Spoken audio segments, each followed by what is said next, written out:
I'm going to share something with you. That might put me in a very negative light, yeah. Relationships are not my forte. See if someone grabbed up my wife or something, completely different ballgame. I'll walk away from it, and this has been like a therapy session.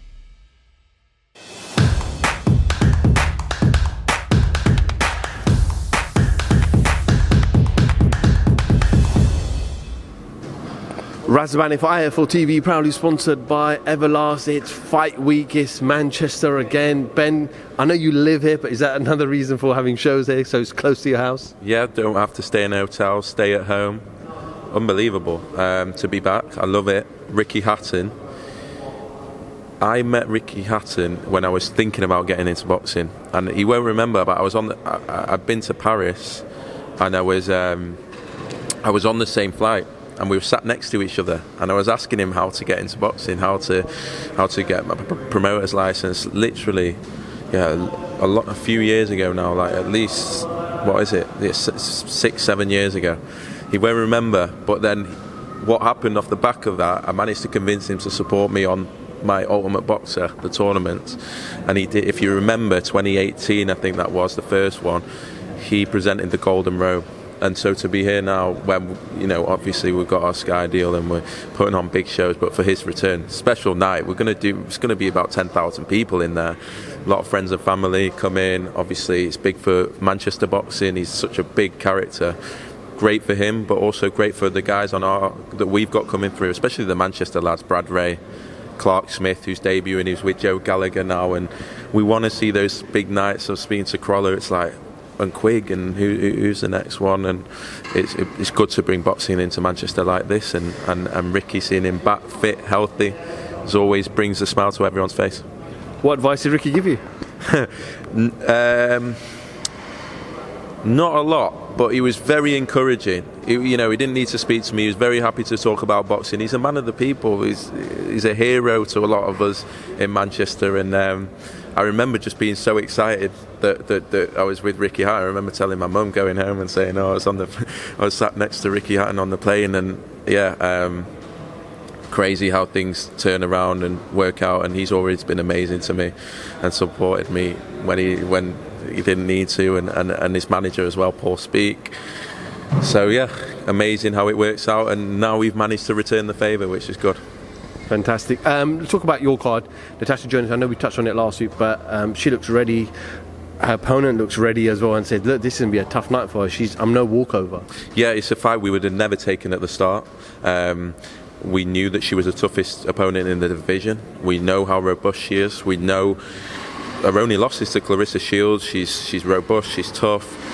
She's a lot bigger than Tasha, and she's really confident, and we knew she wanted this fight right from the start. This is her big fight, this is her big moment, and so it's a tough fight, and fair play Tasha for taking it, but we've now got confidence that Tasha can perform at this weight division and beat the best and beat the biggest of them, and this certainly is the toughest test. But what would you expect for 3 world titles and Ring Magazine, and yeah, it's a special moment on Saturday, but it's definitely a 50-50 fight. I also last week I said if you had an option between Katie Taylor rematch, Croke Park, or Clarissa Shields in America, and she had to actually think about it and said, I'm not 100% which one I'll go for. They're both fantastic fights, but she was leaning more towards Katie. Is that realistic? Look, that's clearly up to Katie and Eddie and everything. I think Tasha was one of the ones that came closest to beating Katie Taylor, in an environment that was difficult for her. I think it was behind closed doors, or yeah. So look, that's a fight that she would love, obviously. I think she's one of the biggest names in women's boxing in the UK now. She's headlining her own show, so she just wants a big name. She's achieved everything that she dreamt of this year. If she can add anything more, it's great, but the name she's saying to me is Taylor, Shields or McCaskill, all at different weights. But ultimately she just wants the big names, and hopefully we can get them. But Saturday night is a big test, and really it's going to be tough to make those fights. It might be tough to make those fights if she can't win on Saturday night, and that is no given. Dalton Smith, I spoke to him and I said, listen, DAZN and Matchroom are throwing everything behind you. You headline your own first show in Sheffield. Next thing you know, they lose a purse bid. Now, ultimately, what a promoter would do is say, no, this is my star, my future star. I'm not letting him go on another platform. But he said, look, I don't want to avoid anybody. If I've got a mandatory and we lose a purse bid, if I have to go to another show, I will go to another show. Yeah, and fair play to him, and he stuck to his word, and he wants to win it outright, so you cannot knock that, and that's what we need to see. And Casey Benjamin just said to us, that's the fight I want, before it was ordered. And so once the purse bid came up, we wanted that fight. We loved that division with Jack Catterall and Josh Taylor, and obviously Adam Azim last week, which was a massive moment for us. And Dalton Smith's just one of those fighters that we want to invest in the future. We want to invest in the future superstars, and he could be one, but obviously he's not our fighter, so fair play for him to come and take this. I think it's an unbelievable fight. I think it's his biggest test, and a lot of people enjoy watching Dalton, so we'll see on Saturday night against a very, very motivated Casey Benjamin. He did say to me when I pressed him that this was his last fight with Matchroom. He's out of contract, and he wouldn't look past that. Of course, he's focused on Saturday night, but obviously I know you've been very heavy and very persistent in the market. I'm sure Eddie will sign him. And I said, Dalton, ultimately, what does it come down to? And it said, pound signs. I'm not sure it always does. I think, look, we've been aggressive with young fighters. That's where we want to invest in. As I said, he'll make a decision that's right for him. I'm smiling, not because of anything, but other than it's great that a fighter like that has such good opportunities now. He knows it's a great time to be out of contract, especially at his stage in his career. I think he's got to think about more than pound notes. I think he needs to think about long-term pound notes. Where am I going to be a star? Where am I going to get the arenas? Where am I going to build my following? Where am I going to get the consistency? And I'm not saying it's definitely with us, but those are the things he should be thinking about. We've been here before with the Olympians. There was that question of so many of them, where were they going to go, this and that. There's no doubt that's the type of fighter that we like and that we're focused on. But I respect Matchroom, and I respect him, and I'm sure everyone will make the right decision for themselves, and will be one of a number of promoters that I'm sure are interested in Dalton. But he's got a tough fight on Saturday, so let's not speak before then. But I know back in September I spoke to you, and you were quite disappointed with how the Liam Smith show went in Liverpool due to opponents falling out and how certain fights ended. Fraser Clark, spoke to him today, and I said, listen, you got a lot of stake, again, out of his hands, but he's up against a game opponent this Saturday night. Yeah, that was... I don't want to be dramatic, but we do take it to heart. We are boxing fans. That was the toughest night we've had. We've had some great nights, so you have to take it on the chin sometimes. But yeah, it was important for Fraser to have a proper fight, and we gave Camille 8 weeks. I love watching Camille. I think he's one of my favourite fighters to watch, if I'm honest, and it's good to see him back, and I'm sure he's come in to cause an upset, hopefully, for him. And Fraser needs those big nights, those big tests. It is only his fourth fight. I've never seen so much scrutiny on a fighter that's obviously it's because of his amateur pedigree and his age, perhaps, but you know, he's in his fourth fight. We think he's going right to the top. Let's see what happens, but he's everything looks good, and he's feeling in a good place, and it's a tough test, and one that he'll relish. You're smiling, you'll continue to smile, because last week you signed probably the hottest prospect in British boxing, Adam Azim, to a long-term deal. I'm sure the negotiations were tough, but you got it over the line. Yeah, I think we've got to know Adam now. You know what? It's amazing when you find fighters that haven't gone through the Olympic routes and aren't the obvious choice. And he was brought to us. Obviously, we've been speaking to the McGuigans for a while before he even signed and fought his first bout. But yeah, Adam is a special talent. Adam is a once-in-a-generation talent. Once in a generation, without a doubt, and I'm not putting pressure on him because he's 20 years old and he'll take it at the pace he wants to take it at, but we know what we've got there, he knows it, and just delighted to be able to think long term with Adam Azim, because sometimes with fighters, if it's 3 or 4 fights, you're thinking, right, short term, this, we want to build a superstar, and yeah, I can't wait. I know he headlines 27th November, Super Sunday against Ryan Chartland. Is that the ultimate first test? Look, it's a test. Ryland Charlton's done a number on a few fighters now, and he's always given a good account of himself. Made good fighters look not great, and very robust. It's going to be. We want someone to give Adam rounds. That's what we're looking for, and it's very difficult because a lot of fighters don't want to get in. It's high risk and low reward. I respect Ryland Charlton because he came into our tournament. He always takes the best fights. He's a fan favourite. He's the type of fighters that boxing needs, that come in and give fighters proper fights, and we'll see Adam Azim's only 20 years old. It's very early on. We'll see how he deals with this one. But yeah, under no illusions, this is a step up. A lot of people previously were talking about Azim and Chima, obviously different backgrounds, bring huge numbers and fans to the arenas. I know I spoke to Dylan today and he said, look, I'm a few fights behind him, but surely down the line. Is that something down the line? It can't happen now? Yeah, huge. Dylan Chima, the numbers he does. He only got tickets 2-3 weeks ago. I think he's done about 20 grand's worth of tickets. I think he's one of the first stars that the Sikh community can really get behind, and yeah, I get stopped a lot about Dylan Chima. Every Sikh person in the UK gets behind them. He's got a fervent support. We've seen it in Coventry. He's now fighting in Manchester, and obviously that is a huge fight. But Dylan rightly says Adam Azim's a freak. The speed at which he's going through is incredible. It's hard for anyone to keep up with that, but I'm sure they will meet at some point.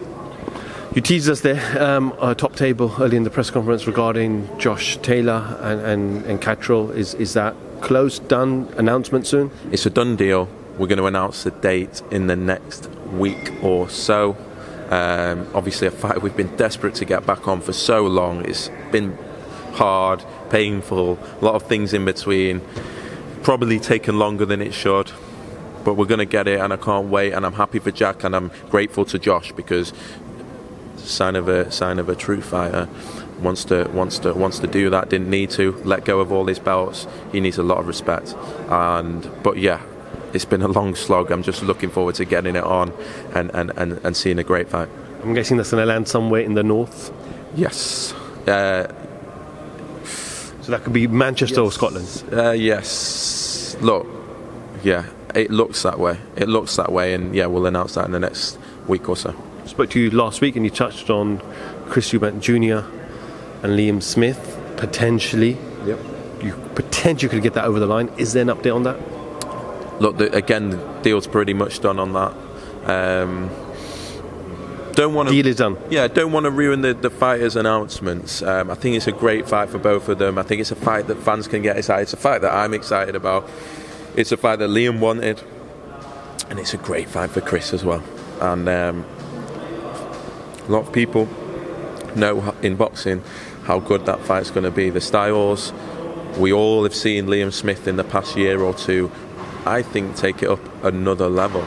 And that's what's going to make it such a big fight. But let's wait till it's announced, and then we can get excited about it. I know you got obviously no show next week, the week after Super Sunday, and then we go into December. Obviously Super Sunday clashes with shows on Friday night, Saturday night. Frank, Eddie, you going separate on a Sunday. We go into December, so I know you're probably not going to go first week because of Chisora Fury, or Fury Chisora, and then we've got 2 dates before Christmas. So are you likely to go then? Yeah, big night on the December 17th.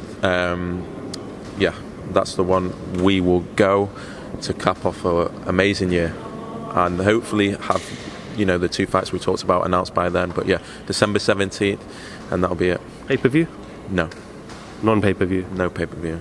So I know obviously a couple of the team members spoke to Eddie Hearn about going on the 17th as well, and he was a bit 50-50. Is that him waiting potentially to see if it's pay-per-view or not, or whether he will not go? Yeah, probably, and fair enough.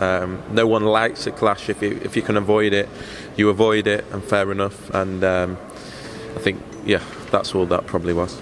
Any more new signings? No. Look, it's difficult because I know I'm going to get in trouble when I announce things before they happen. But we're very happy with Adam Azim last week. We've got a huge card to look forward to with step-ups for Vidal, with Fraser, Tasha, Dalton Smith. It's a big card, and looking forward to that. Looking forward to the 27th, big show in December. Announce these 2 big fights, and then maybe a couple more signs before the end of the year. But I know you've always told me that, listen, you're not interested in promoter rivalry. You want to work together with promoters. It's inevitable though, because there's always going to be bickering. There's always going to be X said this and Y said this. There's a lot back and forth over the last couple of weeks with Eddie Hearn and Simon Jordan.